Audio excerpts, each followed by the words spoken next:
عوامی رائے کچل کر ایک نااہل شخص کو ملک پر مسلط کرنا اور پاکستان کو تباہی اور بربادی کے گڑھے میں دھکیلنا کافی نہیں تھا؟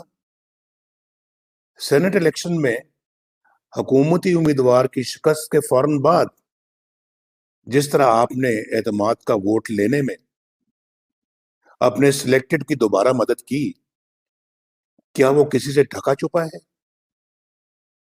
ڈسکا کا الیکشن 2018 کے الیکشن کا ری پلے تھا، جس میں دھاندلی کے سارے ریکارڈ توڑ دیے گئے، اور پھر کہتے ہیں کہ ہمیں سیاست میں نہ گھسیٹا جائے۔ واہ! پاکستان کے جمہوری نظام اور اخلاقیات کو پاؤں تلے رونتے ہوئے آپ اس حد تک گر چکے ہیں کہ پہلے آپ نے کراچی میں چادر اور چار دیواری کو پامال کیا، رات کے وقت مریم نواز کے ہوٹل کے کمرے کا دروازہ توڑا، اور اب انہیں دھمکی دے رہے ہو کہ اگر وہ باز نہ آئی تو انہیں سمیش کر دیا جائے گا۔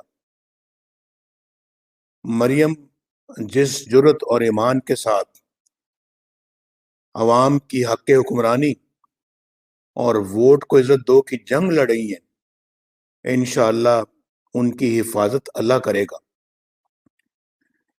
میں خدائی لہجے میں دھمکیاں دینے والوں کو تنبیہ کرنا چاہتا ہوں کہ اگر کسی نے کوئی مذموم حرکت کی تو اس کے ذمہ دار عمران خان کے علاوہ جنرل قمر جاوید باجوہ، جنرل فیض حمید اور جنرل عرفان ملک ہوں گے۔